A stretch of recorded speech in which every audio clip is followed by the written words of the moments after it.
বন্দরে দুদেশের যৌথ উদ্যোগে এবছর ভাষা দিবস পালিত হচ্ছে না। একদম চেনা ছবি সেটা কিন্তু এবছর নেই, আর সেই জন্যই ভাষা প্রেমীদের মন খারাপ। তবে যেমনটা জানা যাচ্ছে, বনগাঁ পঞ্চায়েত সমিতি এবং ছয়ঘরিয়া গ্রাম পঞ্চায়েতের তরফ থেকে যৌথ উদ্যোগে এবছর কিন্তু ভাষা দিবস পালন করা হলো এবং তার সাথে সাথে সাংস্কৃতিক উৎসবেরও আয়োজন করা হলো। দেখুন, 21শে ফেব্রুয়ারি আন্তর্জাতিক মাতৃভাষা দিবস। আর এই দিবসে কিন্তু ভারত বাংলাদেশ দুই দেশের মানুষই কিন্তু একত্রিত হয়ে এই যে জিরো পয়েন্ট রয়েছে, জিরো পয়েন্টে কিন্তু একত্রিত হয়ে তারা কিন্তু মিলন উৎসবে মাত্র। তবে ইউনিট সরকার আসার পর বাংলাদেশে তারপর কিন্তু বন্ধ হয়ে যায় এই যে মিলন উৎসব, সেটা এই মিলন উৎসব নিয়ে কিন্তু ইতিমধ্যে ভারাক্রান্ত আপামর বাঙালি তথা যারা বাংলাতে কথা বলেন, বাংলা ভাষা আন্দোলনের সঙ্গে যারা যুক্ত ছিল, তারা কিন্তু ইতিমধ্যেই প্রাণ দিয়েছে। তবে এই নিয়ে কিন্তু এখানে কিন্তু যারা এসেছে এখন, তারা কিন্তু অনেকেই আশা নিয়ে এসেছিল দুই দেশের একসঙ্গে মিলন উৎসব হবে, সেই আশায় এসেছিল। কিন্তু যেখানে এসে যে এখন অনুষ্ঠান হয় না, তারা কিন্তু ভারাক্রান্তভাবেই তাদের ফিরে যেতে হয়।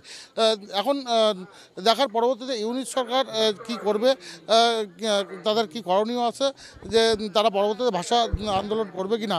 তবে এই নিয়ে আমরা কয়েকজনের সঙ্গে কথা বলার চেষ্টা করব, যদি সম্ভব। দিদি, কি এখানে কি ভাষা দিবস সম্পর্কে এসেছেন? হ্যাঁ, অনুষ্ঠান দেখতে এসেছি। কি দেখলেন? দুই দেশের মিলন উৎসব হচ্ছে? দুই দেশের তো হচ্ছে না, এক দেশেই হচ্ছে। আমাদের ইন্ডিয়াতেই হচ্ছে, বাংলাদেশে তো কিছুই দেখছি না। কিছুটা হলেও কি মন ভারাক্রান্ত, কি বলবেন? হ্যাঁ, অবশ্যই ভারাক্রান্ত। এটা একটা মিলন উৎসব যেহেতু, সেহেতু অবশ্যই এটা হলে আমরা এটাই আশা করেছিলাম যাতে হয়, কিন্তু সেটা তো হলো না।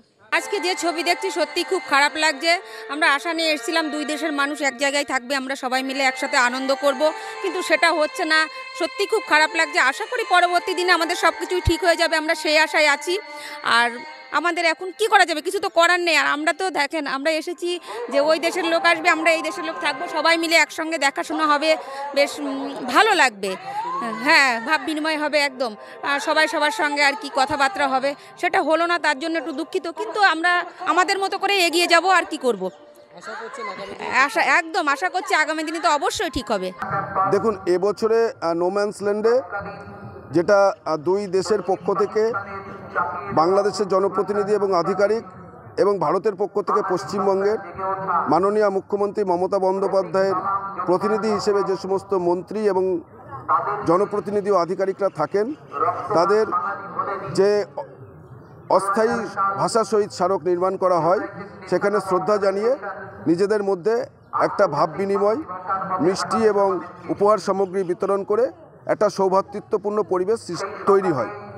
কিন্তু এবছর বর্তমান বাংলাদেশের যে রাজনৈতিক এবং প্রশাসনিক প্রেক্ষাপট, সেই প্রেক্ষাপটে দাঁড়িয়ে বর্তমান বাংলাদেশের যে সরকার আছেন, সেই সরকারের পক্ষ থেকে বা তাদের প্রশাসনের পক্ষ থেকে আমরা যারা আয়োজক আছি, প্রতি বছর আয়োজন করি, আমাদের সাথে কোনো যোগাযোগ করা হয়নি বা কোনো তারা বার্তাও পাঠাননি।